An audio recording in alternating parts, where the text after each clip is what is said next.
Our group need to discuss the origin of neoclassical school and state three extension of economic analysis by that school as compared to early classical and marginalist school. We also need to explain how Alfred Marshall combined the idea of Adam Smith and William Stanley Jevons to further explain the theory of value market prices of goods and services. Assalamualaikum and hi, my name is Fatih Shafika binti Izam Jamiri. My number matric is 291277. My group member consists of Nur Amisha Fazira binti Zamri. Number matric 295162. The next person is Humaira Safia binti Hazin 291868. Next one is Chong Yao Dong. Number matric 294036. The next person is Ho Zilong 292636. And the last person is Muhammad Aizuddin bin Alias. Number matric 293493. And we are from group 5. So, in the first slide of our presentation, I will explain to you guys the origin of the neoclassical school of economics. The neoclassical school of economics emerged in the late of 19th century. For your information, it is a reaction to the classical school, and it also a response to the marginal revolution. It sought to formalize economic theory using mathematical models. And then, it is also to explain the economic phenomena through the concept of marginal utility and the marginal productivity. For the next slide, as you guys can see, there is 4 people which is the key figures of the neoclassical school. So, the first one is William Stanley Jevons. He introduced the concept of marginal utility. He also argued that the value of a good depends on its marginal utility rather than its cost of production. The next one is the Karl Menger. Karl Menger independently developed the concept of marginal utility and applied it to explain consumer behavior and the price determination. The third one is Leon Walras. Leon Walras developed the theory of general equilibrium, which analyzes how different markets interact and each equilibrium simultaneously. The last one is Alfred Marshall. Alfred Marshall synthesized the ideas of marginal utility and marginal productivity, and the famous book of him is The Principle of Economics. It is the book that became the foundation of neoclassical economics. In this slide, I will explain to you guys the core principle of neoclassical economics. As you guys can see in the slide, there is 5 core principles of neoclassical economics. The first one is rationality. Individuals are assumed to be rational and make choices that maximize their utility. The next one is marginalism. Economic decisions are made at the margin, considering the additional benefits and cost of a particular action. The third one is equilibrium. Markets tend to move towards equilibrium where supply and demand balance. At the equilibrium, the quantity of demand and the quantity of supply is the same quantity. The next one is methodological individualism. Economic phenomena can be explained by understanding the behavior of individual agents. And the last one is price theory. Prices are determined by the interaction of supply and demand, and they reflect the marginal cost of production and the marginal utility of consumption.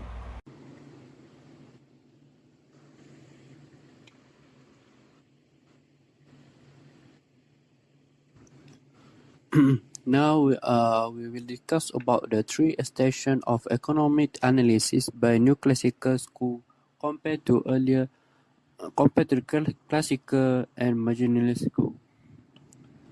The first extension that we will discuss about is the theory of value and price determination. Compared to the classical school led by economists like Adam Smith, David Ricardo, and Karl Marx centered its value theory on the labor theory of value. According to this view, product value is largely determined by amount of labor required to produce it. Smith used this theory to distinguish between use value and exchange value, but did fully account for how consumer preference affect price. The limitation is that classical theory focused on long-term value determination, influenced heavily by production costs and supply side factors. This model often struggles with demand-side consideration, failing to explain cases like diamond water paradox, why some necessities are cheap while some luxury are expensive. Compared to marginalist school, the marginalist school shifted the focus to subjective value by introducing the concept of marginal utility. Economists like William Stanley, Jevons, Karl Marx, and Leo Morales argue that value is based on the satisfaction, utility, a consumer gain from each additional unit of a good. This subjective approach to value means that consumer demand becomes a primary determinant of price. The limitation is that marginalists focus on the demand side of value but did not fully integrate production cost or supply side factor into their framework. As a result, they provide a one-side analysis that was limited in explaining the combined effect of production cost and consumer preference. Neoclassical school, Alfred Marshall on the Neoclassical school bridged this gap by integrating both demand and supply into comprehensive framework. He proposed that value is determined by the interaction of consumer demand based on utility and producer cost based on labor and resources, reaching market equilibrium where these two forces meet. This integration allows a fuller understanding of a price fluctuation based on change in either consumer preference or production condition. Marshall's supply-demand equilibrium model becomes central to modern microeconomics. The second extension is the market structure and competition. On classical school primarily assumed that markets were perfectly competitive, where no single buyer or seller has the power to influence price. In this setting, many firms and consumers interact freely, and prices are determined by the force of supply and demand, without monopolistic distortion. The limitation is that this assumption of perfect competition was simplistic and did not account for real-world market imperfection, or instances where firm-wide market power such as monopoly. Classical models often fail to address pricing strategy in industry with limited competitive or product differentiation.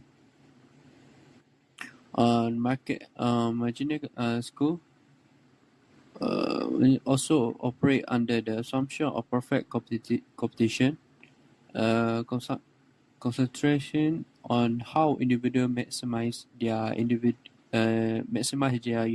utility, and firms maximize profit based on marginal cost. However, their focus remains primarily on consumer choice and marginal analysis rather than analyzing a variety of market structure.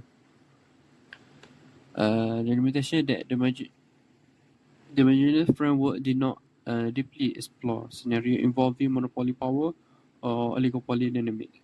It largely ignored market structure where firms could manipulate price, which limited its applicability to real-world market. However, in neoclassical school, extend economic analysis to consider imperfect competition and market power. Economists like John Robinson and Edward Chamberlain expanded the study of market to include monopoly competition, oligopoly, and monopoly. Significant that this allows economists to analyze pricing strategy, product differential, and price discrimination in imperfect competitive market by studying how firms with market power set price and influence market outcome. Neoclassical economists developed insights that are now foundation in fields like industrial organization and competitive policy. The third intention is the role of money and economic stability. point view of classical schools that view money as a tool for facilitating transaction, but ultimately neutral in affecting real economic variables like output or employment. They believe that money did not influence the real economy in the long term, as price would adjust proportionally to change in money supply. The limitation is that this assumption of neutrality means that classical theory did not fully develop a framework for monetary policy or understanding how fluctuation in money supply could cause economic cycle.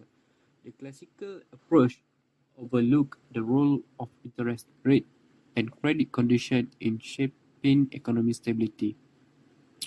The Imaginary school focus heavily on utility and individual choice, giving minimal attention to the role of money. Their model largely ignore how money supply and interest rate could affect consumption, investment, or production. By overlooking monetary aspect, the marginalist school missed out on understanding how monetary policy influence economic behavior and stability, leaving a gap in explaining how economy respond to monetary change. The new classical school led by figures like Irving Fisher and Knut Wicksell recognized that money significantly impact economic stability. They explore how money supply, interest rate, and credit availability could influence investment, price level, and business cycle. Fisher equation of exchange MV equal to PT linked money supply to price level and output, while Wicksell theory on interest rate show how they could drive economic expansion or contraction. This initially led to the development of modern monetary policy framework, where central banks manage economic stability through tools like interest rate adjustment and control over the money supply. Neoclassical contribution in monetary economy led to the foundation for policy aimed at controlling inflation and promoting economic growth. Good day, Doctor. My name is Nur Amisha Fazira binti Zamri with matric number 295162. I will be discussing on Adam Smith and his theory of value. Adam Smith is from the classical school from 1723 to 1719, and he is an 18th century Scottish economist, philosopher, and an author. He developed the concept of division of labour and expounded upon how rational self-interest and competition can lead to economic prosperity. Apart from that, Smith was also known as the father of modern economy. Now I'm going to explain about the diamond water paradox in classical school by Adam Smith. In this theory, there are two types of value, which is value in use (VIU) and value in exchange (VIE). The definition of VIU, value in use, is the utility of some particular object, which means that things that have biggest or greatest value in use have frequently little or no value in exchange at all. For instance, water, even though water is essential to our daily life. While value in exchange means the power of purchasing other goods which the possession of the object convey. This means things that have frequently little or no value in use will have the greatest value in exchange. For example, diamond. Even though it is not important to our daily life, however, Adam Smith still failed to solve this diamond water paradox because he did not understand the two concepts, that is, first, total utility and marginal utility, and second, the law of diminishing total utility. As a result, Smith directed his analysis only on exchange value, which is value in exchange. Next, labor theory of value. Adam Smith discussed this theory of value in primitive society and advanced society. He also argued that labor was the only resource got in primitive society, which means the quantity of labor required to make a good would determine its relative value.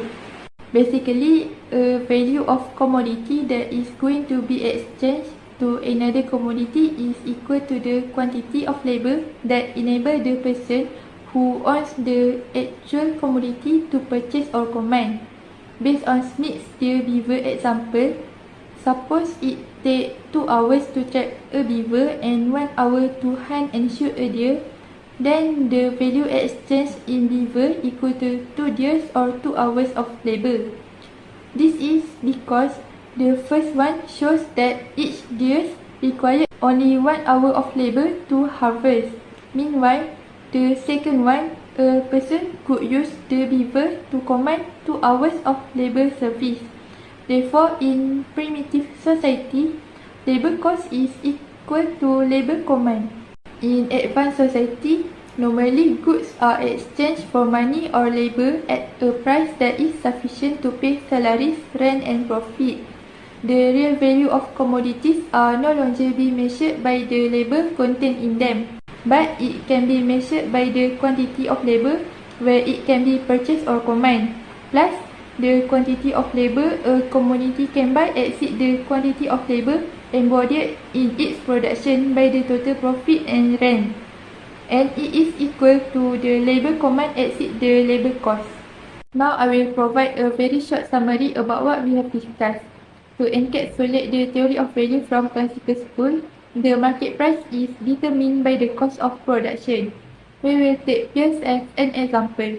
The common question that we have about peers would be, do peers have value because people need to die for them, or do people die for peers because peers have value? According to Adam Smith, it is because people need to die for them.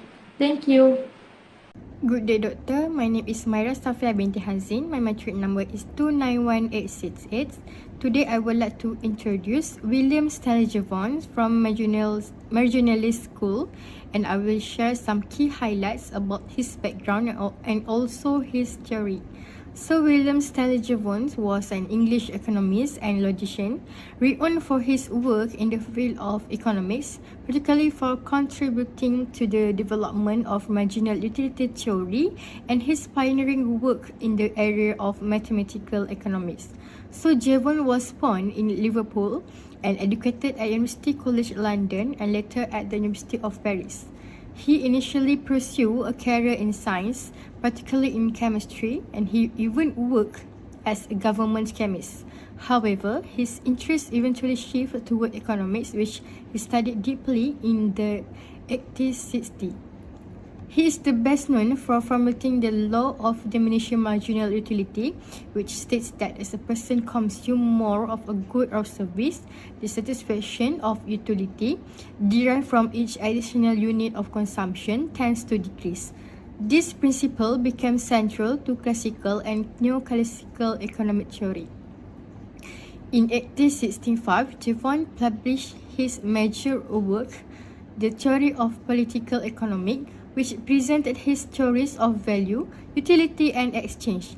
He also introduced the concept of the Jevons paradox, which suggested that as technological improvements increased the efficiency of resource use, so the overall consumption of that resource may actually increase due to lower costs and higher demand.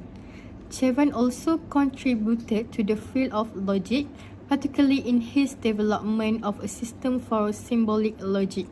His work influenced subsequent economists like Fred Marshall and Leon Walras.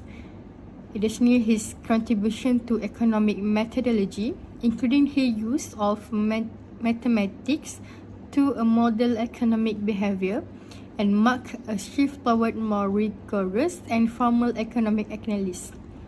So Jevons' career was cut short by his ultimate death, and at the age of 48 in a drowning accident, but his works remains foundational to the field of economics. So I will continue for the Jevons on value theory.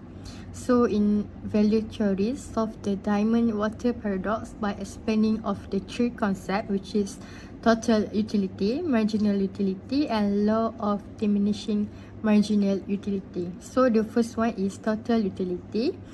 Total satisfaction a person receives from consuming a particular quantity of good. Like we are hungry, so we want to eat one slices of pizza, but after we eat one slice pizza, it was not enough, so we eat another slices or the whole pizza. Second one is marginal utility. Additional utility a person receive from consuming an additional unit of a particular good. So just now I give example about the pizza. The additional utility, which an additional we need a second or the third pizza. The last one is law of diminishing marginal utility. So marginal utility gained by consuming equal successive unit of good will decline as the amount consumed increase. Like when we are hungry, our satisfaction of the first slices of pizza was so high. But when we eat the another slices of pizza, it will come down because we already feel not hungry like the first bite. So I think it is what related each other. As you can see the both graph, which is the A is a total utility and the B is marginal utility. So we see that total utility is increased, meanwhile marginal utility is decreasing. So marginal utility gained by consuming equal successive units of a good will decline as the amount consumed increase. So I will explain the relationship between total utility and marginal utility and how they help us understand satisfaction when consuming goods. So let's start with the first graph. Total utility or TU shows how happy or satisfied you are when consuming a certain amount of a good, like eating slices of pizza. At first, every slice adds a lot of happiness, so the curve rises quickly. But over time, each new slice adds less and less satisfaction. So that's why the curve slows down and flattens out. For example, at S1. So you reach a total satisfaction of TU1. So now let's look at the second graph, which is the marginal utility. Marginal utility measures how much extra happiness you get or you got from one more unit of the good. For example, if you eat one extra slice of pizza, how much happy does it make you? As you consume more, this extra happiness gets smaller. This is called the law of diminishing marginal utility. So we can see at X1, and the extra happiness from one more unit is MU1 and U1, which is smaller than the first few slices. So these two graphs are connected because marginal utility is the slope of total utility. When TU is growing quickly, MU is tight. So when TU starts to flatten, MU gets smaller. Eventually, when TU stops growing, MU will reach zero. So this means consuming more doesn't add any satisfaction. So to wrap up, TU shows your total happiness while MU shows the extra happiness from one more unit. So the law of diminishing marginal utility explains why you enjoy the first few units more than the later ones. So this helps us understand how people make choices about how much to consume. So I will explain about diamond water paradox resolve. Diamond water will resolve by this concept of total utility, where it said that total utility of water is high because of water is extremely useful. Meanwhile, diamond is low because diamonds are not as useful as water. Because as a human, we consume water to alive, but diamond is more to like things that we keep and we don't use to keep us alive. So if totality of water is more than total utility of diamond, and why isn't the price of water more than price of diamonds? Because price does not reflect total utility but marginal utility, and marginal utility of water less than marginality of diamonds. It is because we can look for water everywhere. Every country have water. Meanwhile, for the diamond, not every single place has diamond, and it's not easy to find for diamond. So as a result, the next additional unit of water give less utility than the next units of diamond. So the impact when people would rather have an additional diamond than an additional unit of water given large stock of water. So for the summary, as we can see here at the graph, when the quantity is bigger than the price and the price is lower, it is like when we have a large quantity or stock of water, the price will be decreased. Meanwhile, when the diamond, we have a small quantity of diamond, so the price will be increased. So we look at this question. Do pearls have value because people need to die for them, or do people die for pearls because pearls have value? So the answer is people die for pearls because pearls have value. So buyers get utility from it. Just like the diamond. Diamond have a high value because it's a rare case. So that is why the price of diamond or pearls is higher than the price of water, because I think water is everywhere. Thank you. Next, I will introduce to you one of the known economists, which is Alfred Marshall.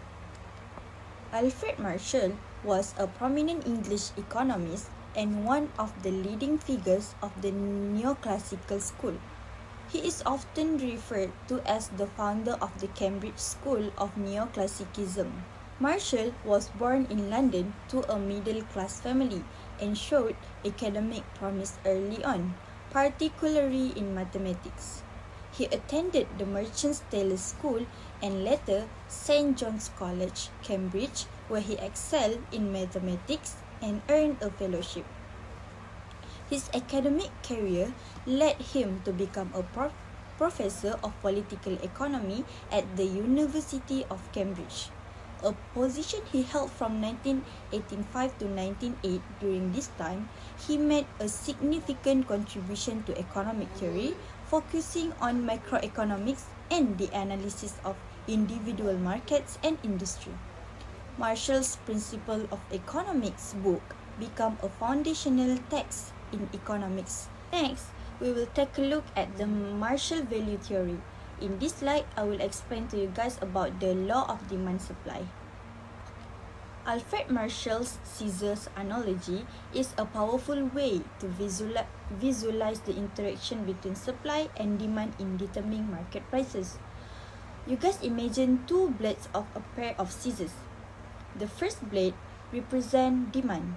This shows the quantity of good or service that consumers are willing and able to buy at the different prices. As the price of good decrease, consumers typically demand more of it. Conversely, as the price increase, demand decrease. This relationship between price and quantity demand is often illustrated by downward sloping demand curve. The second blade represents supply. This shows that the quantity of good or service that producers are willing and able to supply at different prices. As the price of good increases, producers are generally willing to supply more of it, as they can earn higher profits. Conversely, as the price decreases, supplies tend to decrease. This relationship between price and quantity supplied is often illustrated by an upward sloping supply curve. The point where the demand and supply curve intersect is known as the equilibrium point. At this point, the quantity demanded by consumers equals the quantity supplied by producers. The corresponding price at this point is the equilibrium price. Let's see the points that we need to remember. The first point is both supply and demand are essentials. Neither supply nor demand alone determines the price. It is the interactions between the two that sets the equilibrium prices. The next point is changes in supply or demand shift the equilibrium. If a factor affects either supplies or demand, the curves will shift leading to a new equilibrium price and quantity. The next point is the market is self-correcting. If the price is above the equilibrium, there will be a surplus, leading to downward pressure on the price. If the price is below the equilibrium, there will be a shortage, leading to upward pressure on the price. This self-correcting mechanism helps to maintain market equilibrium, as both blades of a pair of scissors are necessary to cut paper. Both supply and demand are necessary to determine the market price. If either supply or demand changes, the equilibrium point will shift, leading to a new price and new quantity. Next, we will see about the time concept that was introduced by Alfred Marshall. Alfred Marshall's concept of time periods offers a valuable framework for understanding how supply and demand interact to determine prices in different market conditions. He differentiated between the short run and the long run, each with distinct characteristics and implications for price determinations. In short run, supply is relatively fixed. It is because in short run, producers have limited ability to adjust their production levels. This is because they are constrained by existing factors of production, such as plant size, machinery, and labor contracts. As a result, the supply curve is relatively inelastic, meaning that changes in price have a limited impact on the quantity supplied. The next point is demand determines prices. Since supply is relatively fixed, a demand becomes the primary driver of price fluctuations in the short run. If demand increases, the price will rise, and if demand decreases, the price will fall. In the long run, supply is more flexible. It is because in the long run, producers have greater flexibility to adjust their production levels. They can expand their production capacity by building new plants, acquiring additional machinery, or hiring more workers. This makes the supply curve more elastic, meaning that changes in price have a greater impact on the quantity supplied. Next, supply and demand interact to determine price. In the long run, both supply and demand play a significant role in determining prices. If demand increases, producers can respond by increasing supply over time, leading to a new equilibrium price. Conversely, if demand decreases, producers may reduce their output, leading to a lower equilibrium price. Next, short-run price fluctuations. In the short run, prices can be volatile as demand shifts. However, these fluctuations are temporary as supply eventually adjusts in the long run.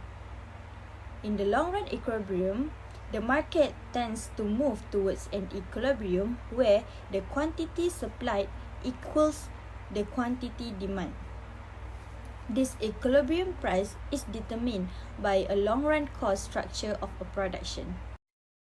Hello, my name is Hong Zilong, and today I would like to talk about consumer surplus. Consumer surplus is a difference between the maximum amount a consumer is willing to pay for a good and the actual price they pay. According to Marshall theory, additional benefits consumers receive when they pay a price lower than what they would be willing to pay for a good. As you can see from the graph, consumer surplus is the area under the demand curve and above the price level. So, when at low price, consumer surplus will increase. Now, moving on the elasticity of demand. Elasticity of demand is a measurement of the percentage change in quantity demand as a result of a percentage change in price. It aims to measure how sensitive the quantity demanded to its price. Elastic demand happens when price change will result in a loss effect in quantity demand. But inelastic demand happens when price change will result in a little effect in quantity demand. And unique elastic demand happens when percentage change in price is the same as percentage change in quantity demand, we can calculate it with the formula to measure that is more than, less than, or equal to 1. Okay, so now I will summarize the 5 graphs of price elasticity of demand. The first graph is perfect elastic demand, and the graph shows that a price increase or decrease won't change the quantity demand. The second graph is inelastic demand, and it shows that price change causes only a little change in quantity demand.